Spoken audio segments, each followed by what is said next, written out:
নমস্কাৰ জনাইছোঁ শিশু শিক্ষা সমিতিৰ সকলো ছাত্ৰ ছাত্ৰীকে 6 মাহিলী পৰীক্ষাৰ শুভেচ্ছা জ্ঞাপন কৰিছোঁ। আশা কৰিছোঁ যিকেইটা পৰীক্ষা গৈছে সেইকেইটা ভাল হৈছে। সকলোৱে গম পাইছা যে এইবাৰ শিশু শিক্ষা সমিতিয়ে প্ৰথমবাৰৰ বাবে 6ষ্ঠ শ্ৰেণীৰ পৰা 8ম শ্ৰেণীলৈ 6 মাহিলী পৰীক্ষাৰ যিবিলাক MCQৰ উত্তৰ সেই উত্তৰসমূহ কৰিবৰ কাৰণে OMR এনচাৰ শ্বীট প্ৰদান কৰা হৈছে। এইবাৰ MCQ এটা প্ৰশ্ন ছাত্ৰ ছাত্ৰীসকলে বুজাত অসুবিধা হৈছে আৰু সেই অসুবিধা হোৱাৰ কাৰণে OMR এনচাৰ শ্বীটত তেওঁলোকে উত্তৰ কৰিবলৈ অলপ জটিল পাইছে। এতিয়ালৈকে যিকেইটা পৰীক্ষা গ'ল তাত প্ৰত্যেকটো বিষয়ৰ প্ৰশ্নতে MCQ এনেধৰণৰ এটা হ'লেও কুৱেশ্যন দিছে। সেয়েহে ছাত্ৰ ছাত্ৰীসকলৰ সুবিধাৰ্থে মই এই ভিডিঅ'টো বনালোঁ যাতে তেওঁলোকে পিছৰ পৰীক্ষাকেইটা উত্তৰ কৰিবলৈ অসুবিধা নাপায়। যদি কোনো অভিভাৱকে এই ভিডিঅ'টো চাই আছে তেতিয়াহ'লে আপোনালোকে সম্পূৰ্ণকৈ চাই পেলাই নিজৰ ল'ৰা ছোৱালীক ভালকৈ বুজাই দিব পাৰিব। মই জানো ছাত্ৰ ছাত্ৰীসকলে এনেকুৱা ধৰণৰ প্ৰশ্ন প্ৰথম পাইছে আৰু বিদ্যালয়সমূহতো আজিলৈকে এনেকুৱা ধৰণৰ প্ৰশ্ন উত্তৰ কেনেকৈ কৰে সেইটো শিকোৱা হোৱা নাই। যিহেতু এইবাৰ প্ৰথম আহিছে গতিকে ইয়াৰ পিছৰ পৰীক্ষাসমূহৰ কাৰণে বিদ্যালয়সমূহত এই সম্বন্ধে নিশ্চয় শিকাব। ছাত্ৰ ছাত্ৰীসকলক মূল উত্তৰ বহীৰ লগতে এনেকুৱা ধৰণৰ OMR এনচাৰ শ্বীট প্ৰদান কৰিছে এইবাৰ। এই এনচাৰ শ্বীটসমূহত কেনেকৈ গোল দিয়ে সেইটো বিদ্যালয়সমূহত শিকোৱা হৈছেই চাগে। এতিয়া মই সেই নিয়মাৱলীসমূহ নকওঁ, এতিয়া সেই প্ৰশ্নটোৰ বিষয়ে আলোচনা কৰিম। এইখনত কেনেকৈ উত্তৰ কৰে নিয়মাৱলীসমূহক লৈ পেলাই মই এটা ভিডিঅ' বনাইছিলোঁ। সেই ভিডিঅ'টো প্ৰয়োজন নহয় বুলি ভাবিলোঁ, সেইকাৰণে আপলোড কৰা নহয়। সেইকাৰণে বহীখনত এই এনচাৰ শ্বীটখনত এই দাগ দিয়া আছে, গতিকে সেইটো চাব নালাগে। যদি প্ৰয়োজন হয় তেতিয়াহ'লে কমেণ্ট কৰি জনাব, আপলোড কৰিম পিছত ভিডিঅ'টো। এতিয়া আলোচনা কৰোঁ সেই প্ৰশ্নটোৰ বিষয়ে। প্ৰশ্নটো এনেকুৱা ধৰণৰ আহিছে, এইটো এটা খুব সহজ উদাহৰণ দিছোঁ, বেছি জটিল নহয়। পৰীক্ষাত অকণমান খেলি মেলি পাজল লগাই দিছে বাৰু, এইটো মই তোমালোকক সহজে বুজিবৰ কাৰণে এটা সৰু উদাহৰণ দিছোঁ। ইয়াত কেপিটেল এটোৱে বুজাইছে এছাৰশ্যন অৰ্থাৎ কোনো বাক্যৰ উক্তি, আৰু কেপিটেল আৰটোৱে বুজাইছে ৰিজন মানে কাৰণ। ইয়াত এছাৰশ্যন অৰ্থাৎ কুৱেশ্যনত তোমাক এছাৰশ্যন বুলি লিখি নিদিয়ে, এ বুলি দিব আৰু ৰিজনটো আৰ বুলি দিব। এতিয়া তুমি বুজিব লাগিব এইটোৱে এছাৰশ্যন বুজাইছে আৰু আৰটোৱে ৰিজন বুজাইছে। এতিয়া যদি এই বাক্যটো চাওঁ, এছাৰশ্যন অৰ্থাৎ এইটো দিছে বাঘে মাংস খায় আৰু ৰিজন মানে আৰ দিছে বাঘ মাংসভোজী প্ৰাণী। আৰু এইকেইটাহে আচল প্ৰশ্ন, অপশ্যন এই তলত দিয়া আছে ABCD, এইকেইটাৰ মাজৰ পৰা তোমালোকে এনচাৰটো কৰিব লাগিব। তলত যিকেইটা গোল দিয়া আছে সেইটো কৰিব লাগিব। ইয়াত চোৱা, এইটো শুদ্ধ বুলি কৈছে আৰু আৰটো ভুল বুলি কৈছে। এইটোৱে কি কৈছে, বাঘে মাংস খায়। বাঘে মাংস খায় সেইটো জানোৱেই, এইটো শুদ্ধ। কিন্তু ৰিজন আৰটো কি দিছে, বাঘ মাংসভোজী প্ৰাণী। কিন্তু অপশ্যনটো দিলে যে আৰটো ভুল, কিন্তু ভুল হ'ব নোৱাৰে, বাঘ মাংসভোজী প্ৰাণী। গতিকে এই অপশ্যনটো কি হ'ব, এইটো আমাৰ ভুল। এতিয়া যদি বি অপশ্যনটোলৈ যাওঁ, তাত দিয়া আছে আৰটো শুদ্ধ, এইটো ভুল। আৰটো শুদ্ধই, বাঘ মাংসভোজী প্ৰাণী, এইটো শুদ্ধই, ৰিজনটো শুদ্ধ, হয়নে? এতিয়া এইটো চোৱা, এইটো এনেও শুদ্ধ আছে, বাঘে মাংস খায়, কিন্তু ইয়াত অপশ্যনটোতো দিলে যে এইটো ভুল।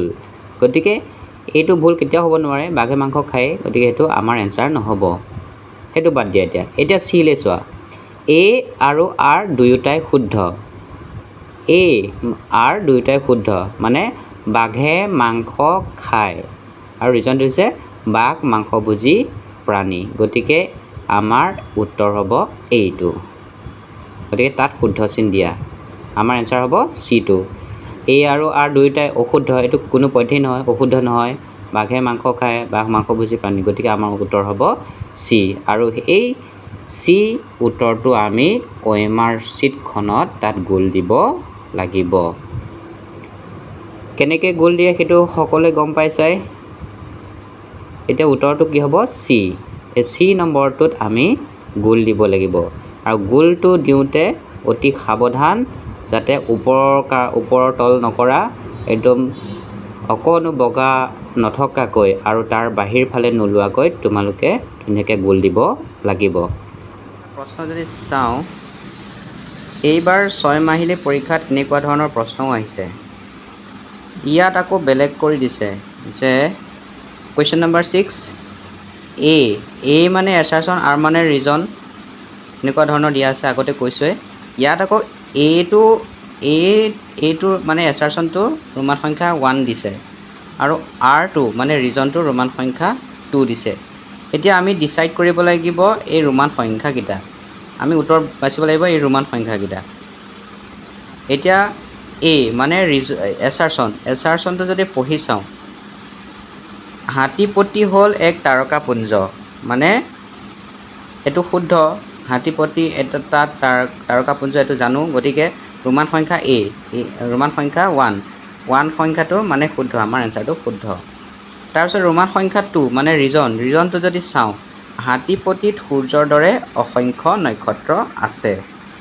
এইটো শুদ্ধ, বাক্যটো শুদ্ধ। আৰু হাতীপতি কাক বোলে এই বস্তুটো ব্যাখ্যা কৰি দিছে, গতিকে এইটো এনচাৰ শুদ্ধ। এতিয়া আমি আহোঁ অপশ্যনলৈ, য'ত নেকি ABCD দিয়া আছে। প্ৰথম ABCD এইত কি দিয়া আছে? এইটো হৈছে ৰোমান সংখ্যা 1টো শুদ্ধ আৰু ৰোমান সংখ্যা 2টো শুদ্ধ ব্যাখ্যা নহয়। এইটো জানো যে হাতীপতি এইটো শুদ্ধ আৰু ৰোমান সংখ্যা 2টো কৈছে হাতীপতিত সূৰ্যৰ দৰে অসংখ্য নক্ষত্ৰ আছে। এইটো শুদ্ধ হয়, এইটো ব্যাখ্যাটো শুদ্ধই কৰিছে, নহয়নে? কিন্তু আমাৰ অপশ্যনটোত কি দিয়া আছে যে তাৰ শুদ্ধ ব্যাখ্যা নহয়, গতিকে আমাৰ এই এনচাৰটো কি হ'ব? শুদ্ধ হ'ব জানো? এই 1 নম্বৰ এনচাৰটো ভুল, হয়নে? মানে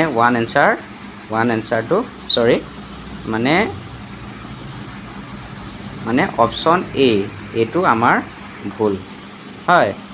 এতিয়া আমি বি অপশ্যনটোলৈ যাওঁ। বিটোত কি কৈছে? এইটো মানে ৰোল নম্বৰ সংখ্যা 1টো অশুদ্ধ, হয়নে? আৰু কৈছে 2টো কৈছে, ৰোমান সংখ্যা 2টো কৈছে তাৰ শুদ্ধ ব্যাখ্যা হয়। 2টো শুদ্ধ, কিন্তু আমাৰ ৰোমান সংখ্যা 1টো যে দি দিলে যে এইটো অশুদ্ধ বুলি, গতিকে আমাৰ বি অপশ্যনটো হৈছে ভুল, হয়নে? এতিয়া আমি চিলৈ যাওঁ। উত্তৰটো যে 1টো অশুদ্ধ বুলি কোৱাৰ লগে লগে এইটো নহয়, এইটো চিটো আমি গম পালোঁ চিটো এনচাৰ নহয়, কাৰণ চিটো ৰোমান সংখ্যা 1টো শুদ্ধই নহয়, বাক্যটো এইটো শুদ্ধ হয়, কিন্তু ডাইৰেক্ট দি দিলে যে অশুদ্ধ, গতিকে এইটো আমি চাবই নালাগে, একো চাব নালাগে, এই ডাইৰেক্ট কাটি দিলেই হ'ল। এতিয়া আমি ডিটো চাব লাগিব। ডিটো কৈছে ৰোমান সংখ্যা 1টো শুদ্ধ।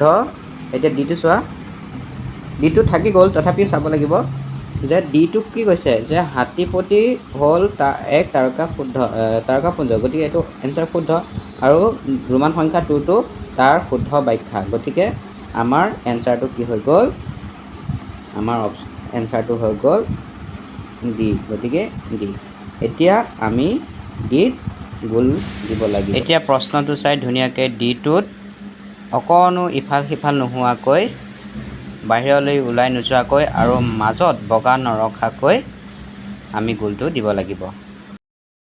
আশা কৰিছোঁ ভিডিঅ'টো সকলোৱে বুজি পাইছা আৰু তোমালোকে লগৰসমূহকো শ্বেয়াৰ কৰি দিবা, কাৰণ তেওঁলোকৰো এনেকুৱা ধৰণৰ কুৱেশ্যনবিলাক বুজাত অসুবিধা হ'ব পাৰে, গতিকে এই ভিডিঅ'টো শ্বেয়াৰ কৰি এটা সৰু উপকাৰ কৰি দিয়া তেওঁলোকক।